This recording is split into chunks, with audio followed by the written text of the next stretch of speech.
Olá, querida turma do oitavo ano da Escola Cristã Eduardo Miller. Aqui é o professor Rodrigo, leciono História e Estudos Amazônicos, e esse nosso encontro através de videoaula é para darmos continuidade ao conteúdo que estávamos vendo antes da segunda avaliação.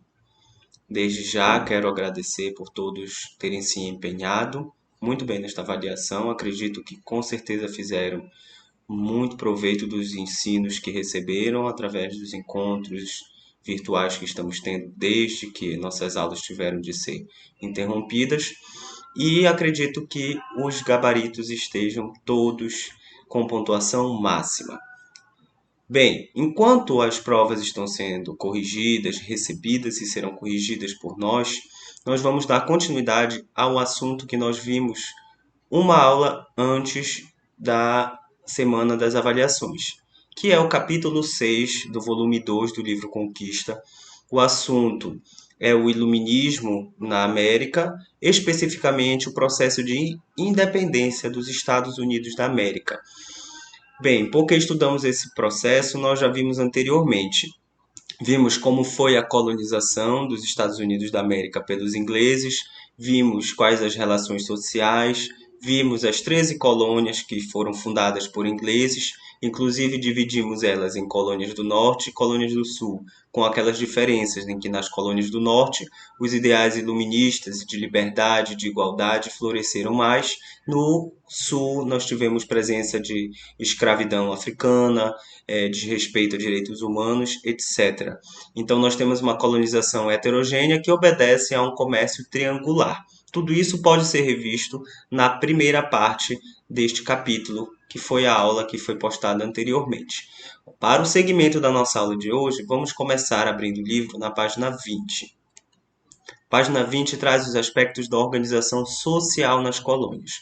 Primeiramente, as colônias do norte elas possuíam um forte caráter de valorização do trabalho e da educação escolar, ou seja, o trabalho era bem visto, era incentivado na sociedade, a educação escolar também, inclusive obrigatória. Nós vamos ver isso com mais detalhes. A colônia do norte, então, as colônias do norte dos Estados Unidos da América, elas tiveram então a presença dessa divisão do trabalho, pois todos deveriam trabalhar, pois o trabalho dignificava o homem. Essa noção ela é encontrada na doutrina protestante, mais especificamente a doutrina de João Calvino. Então, lembrem-se que os imigrantes ingleses que estão ocupando as colônias do norte nos Estados Unidos, eles são de origem protestante, de religião protestante. Então, os valores da religião protestante, muito influenciados por João Calvino, vão estar presentes na sociedade como um todo. O trabalho e a educação são valorizados em função desses valores morais. Então, o cotidiano nessas colônias é marcado pelo trabalho. Todos, sem exceção, trabalhavam, pois o trabalho era que garantia o sustento e a dignidade do ser humano. Não existia muita necessidade de escravidão nas colônias do norte. Nós vimos na aula passada que os regimes de trabalho eram feitos por contratos de servidão. Imigrantes ingleses sem posses iam para as colônias do norte e trabalhavam em campos em troca de comida, de abrigo, de um pouco de remuneração e também para terem a liberdade de viverem suas vidas longe da perseguição que está acontecendo na Inglaterra. A obrigatoriedade da educação primária foi instituída comunalmente em vários aspectos. Nós temos aqui no quarto parágrafo da página 20, vocês devem grifar o parágrafo que diz: foi determinada a obrigatoriedade da educação primária. E o exemplo da colônia de Massachusetts, que no século XVII publicou uma lei que tornava necessidade, obrigatoriedade, manter um professor em todas as regiões que tivessem mais de 50 famílias ocupando. Ou seja, vê-se aí uma preocupação em educar, em escolarizar as pessoas que estão ocupando essas colônias. E isso vai modificar profundamente o futuro dessas colônias, pois as pessoas que ali vão morar vão ter acesso à educação e informação, então desde cedo terão poder de decidir por suas próprias ideias, terão acesso ao conhecimento que é necessário para que se tenha progresso na vida tanto material, quanto espiritual, quanto moral. Bem, na página 21, nós temos o tópico antecedentes da independência. Essa parte ela vai tratar basicamente do ponto que caracteriza por que a independência dos Estados Unidos ocorreu no século XVIII, na frente, até antes da Revolução Francesa. O iluminismo e o cientificismo presentes no pensamento dos intelectuais europeus vai atingir as Américas, como nós vimos, como o iluminismo prosperou no Brasil, como o iluminismo está prosperando na América do Norte. Esse dualismo de pensamento, tanto o iluminismo e a ciência, eles vão ser responsáveis por uma batalha intelectual e moral contra o absolutismo, que seria o regime onde apenas um rei detém todo o poder, que nós já estudamos no sétimo ano, e a religião, ou seja, o discurso religioso muito forte na sociedade, inclusive dando poderes para um rei governar uma sociedade toda.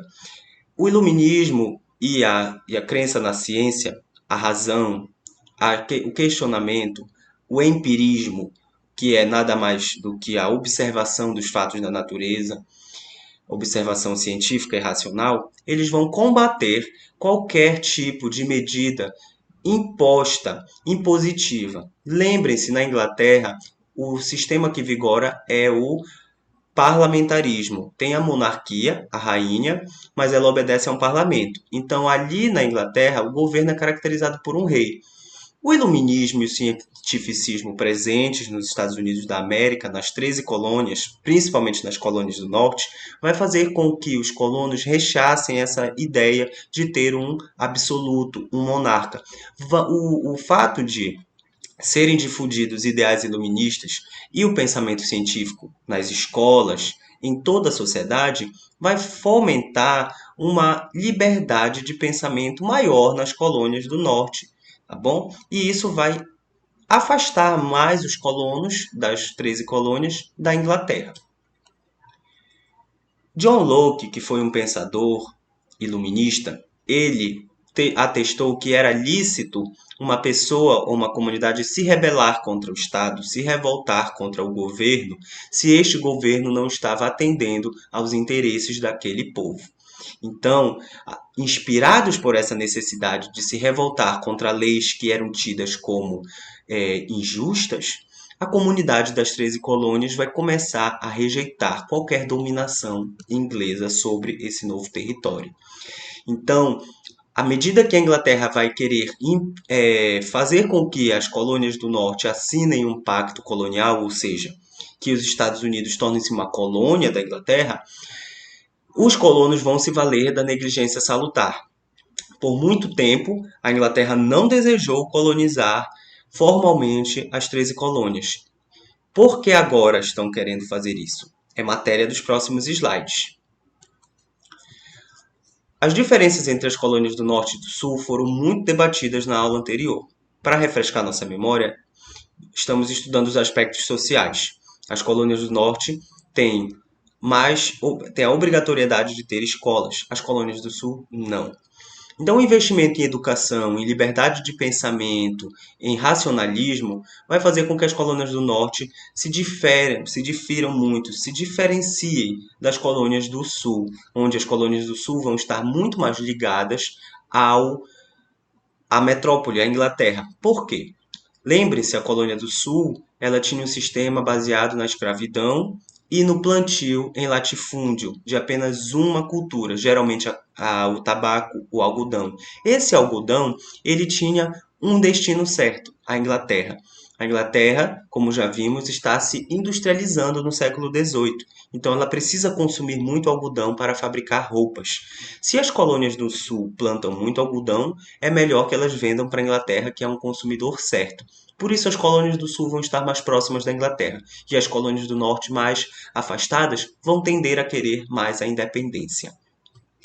A Guerra dos Sete Anos, que aconteceu na Inglaterra, na Europa como um todo, envolvendo a Inglaterra, a França e outras nações, vai ser uma guerra muito importante. Na página 22 está escrito aqui, e eu peço que vocês grifem o primeiro parágrafo que explica o que é a Guerra dos Sete Anos. Por que ela tem a ver com o antecedente da independência? Vamos estudar mais detidamente. Observem esse mapa. Esse mapa mostra que o território da América do Norte, ele não era ocupado somente por ingleses. Nós temos aí territórios franceses, espanhóis, russos, ingleses, disputas de territórios entre diversas nações e até territórios inexplorados. Bem, isso vai fazer com que, em Europa, uma guerra ecloda. Essa guerra, como está escrito aqui, ela recebeu o nome de Sete Anos. Ela envolveu vários reinos europeus e o principal motivo desse conflito foi a disputa por territórios na Europa, na América, na Ásia e na África.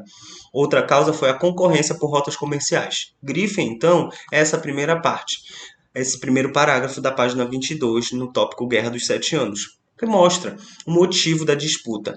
Essa guerra vai influenciar os territórios da América. Se a Europa está tendo guerra, essa guerra também vai influenciar os territórios na América do Norte. A Inglaterra vai ser vitoriosa nessa guerra, porém a vitória dela vai custar muito. Em função dos altos custos que ela obteve para entrar em guerra e manter uma guerra que durou 7 anos, a Inglaterra vai precisar se recuperar. Uma das maneiras dela se recuperar é aumentando os impostos sobre os colonos da América do Norte. E isso vai gerar muita revolta, porque se os colonos da América do Norte não participaram dessas guerras ativamente, eles vão acabar pagando o preço. No livro de vocês mostra que alguns colonos participaram da guerra. E como retribuição, esses colonos receberam um aumento de impostos. Vejam, qualquer comunidade estaria revoltada se tivesse que pagar os custos por ter participado de uma guerra junto à Inglaterra, ter feito a Inglaterra vitoriosa e depois ter que pagar os custos dessa guerra sob a maneira de impostos. Isso vai gerar muita revolta nas colônias da América do Norte. E por isso a Guerra dos Sete Anos é um importante antecedente. Outro importante antecedente para a vontade de se tornar independente dos Estados Unidos da América da Inglaterra foi a promulgação de novas leis e impostos. A Inglaterra, como sabem, no século XVIII está em crescente industrialização. Precisa de matérias-primas, precisa de mais dinheiro circulando. Então, a restrição do comércio colonial incomodava a Inglaterra. Por quê? O comércio colonial ele era realizado ali entre as 13 colônias e as colônias, como nós já vimos no slide anterior, que eram ocupadas por franceses, por russos, por espanhóis. As pessoas na colônia, os colonos, as comunidades, elas comercializavam entre si lá na colônia. A Inglaterra ficava de fora. A Inglaterra não tinha tanta fatia no mercado do comércio colonial. Então ela vai tentar restringir esse comércio colonial para que ela comece a se beneficiar mais dos produtos que estão sendo vendidos na América. Isso vai se materializar como uma restrição das liberdades dos colonos na América do Norte.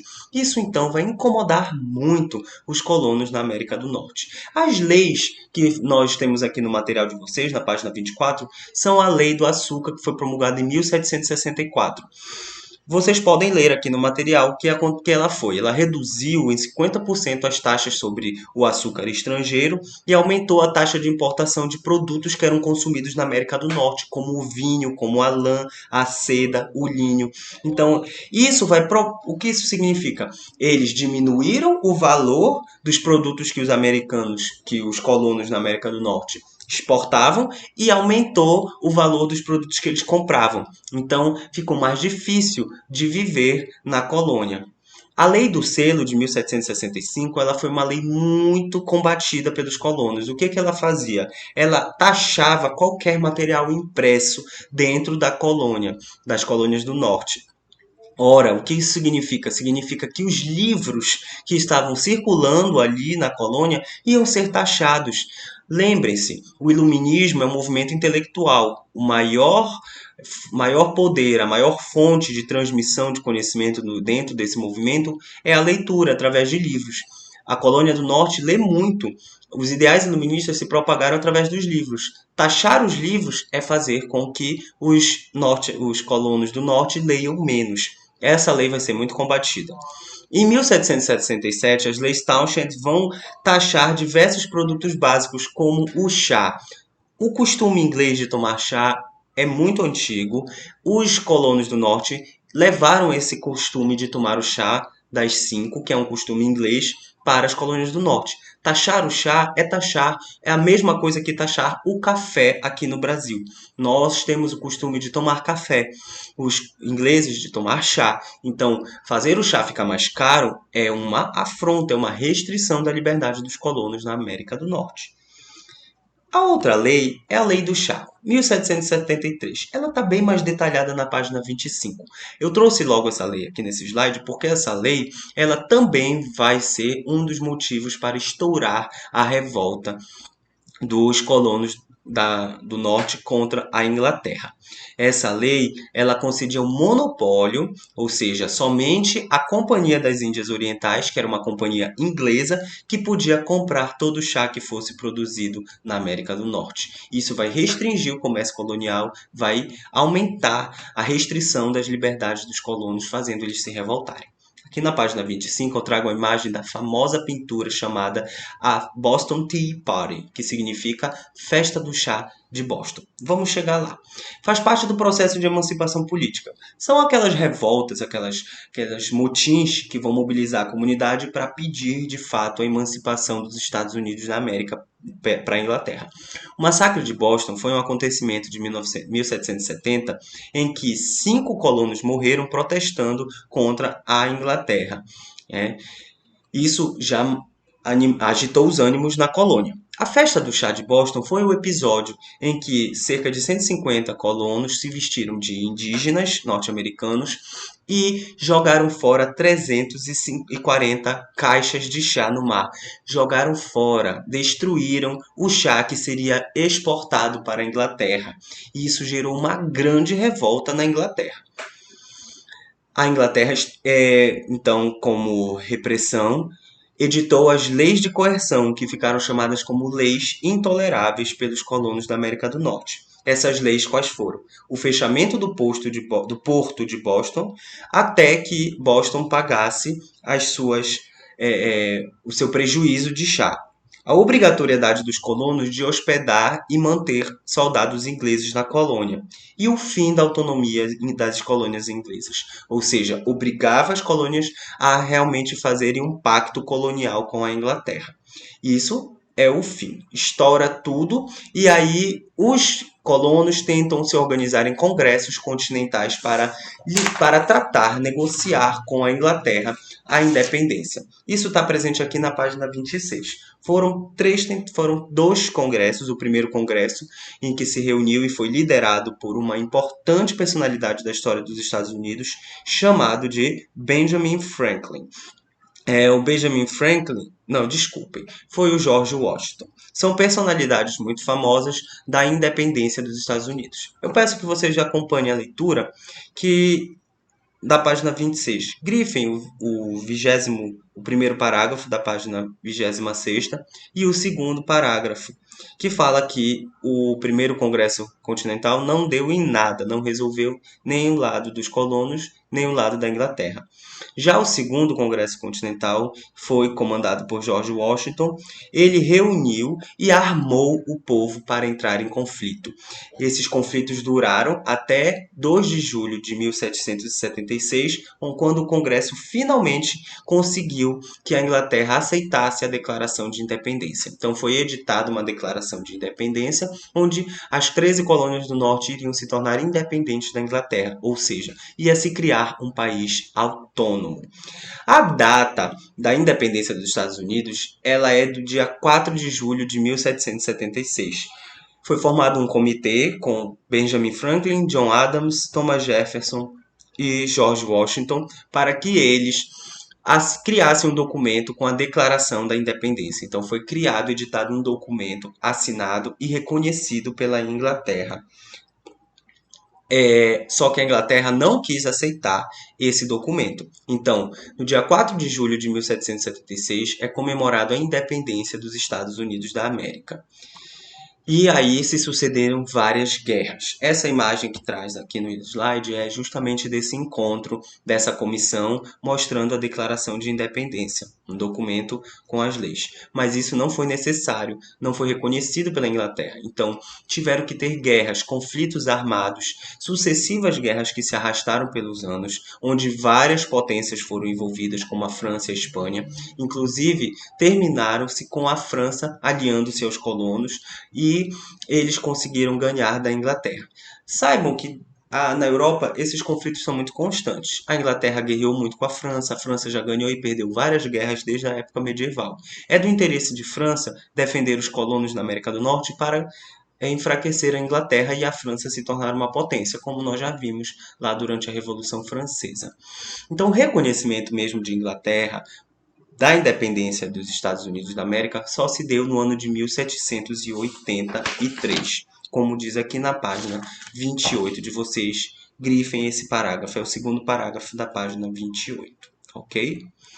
E o fato de os Estados Unidos da América se tornarem independentes da Inglaterra não é um fato positivo para os indígenas que moravam na América do Norte e nem para os escravos africanos que estavam trabalhando nas colônias do Sul. Aqui tem um quadro azul na página 28 de vocês devem grifar esses dois quadros, pois isso elucida. Por que não foi legal? Por que não foi positivo?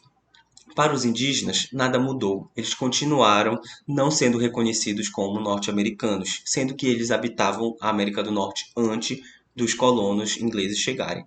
E os escravizados africanos não obtiveram a liberdade deles, continuaram escravizados africanos. Então, para os colonos ingleses, a independência foi muito boa, mas para a outra parcela da população, que era composta de indígenas e africanos escravizados, a independência das colônias não mudou nada.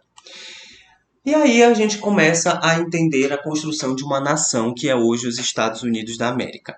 Para construir um país é necessário um documento que organize esse país. No caso do Brasil, esse documento chama-se Constituição Federal. A mesma coisa foi feita para os Estados Unidos da América, esse documento foi chamado de Carta Magna. E ele traz, logo nos seus 3 primeiros artigos, a divisão a criação de uma república, que é o sistema de governo em todos os estados, a divisão dessa república em 3 poderes autônomos: o poder legislativo, aquele que cria as leis, o poder judiciário, aquele que julga as leis, e o poder executivo, aquele que faz valer as leis, que materializa as leis. E também a liberdade de culto, de expressão e de imprensa. Ou seja, lembre-se, os colonos ingleses saíram da Inglaterra para as colônias da América do Norte para terem liberdade de proferir a sua religião, para poder ler os livros que queriam, difundir as ideias do iluminismo e também poder ter livre expressão de imprensa, poder editar jornais e espalhar as notícias de acordo com o que queriam. Então, esses são 3 pilares fundamentais da Constituição dos Estados Unidos da América. É um país que preza muito pelos ideais herdados do Iluminismo e da Revolução Gloriosa, preza muito pela liberdade. Vocês podem ver aqui na página 29 um trecho da Magna Carta, uma imagem da Magna Carta, com um trecho logo abaixo, e os 3 primeiros artigos da Constituição norte-americana. Infelizmente, essa Constituição ela exclui os ingleses, os norte-americanos pobres. As mulheres não têm participação política, não vão ter direito a voto, porque o voto só vai ser somente homens que têm posses, dinheiro, os indígenas, que não vão ser reconhecidos como cidadãos, e os africanos escravizados, que vão permanecer sob a condição de escravos. Então, a independência dos Estados Unidos cria uma nação de liberalismo econômico, de igualdade social? Sim e não, porque essa igualdade está limitada somente aos homens ricos. Mulheres, indígenas e africanos escravizados não vão ser reconhecidos como cidadãos e vão continuar aí sem seus direitos. Bem, querida turma, a nossa unidade termina aqui.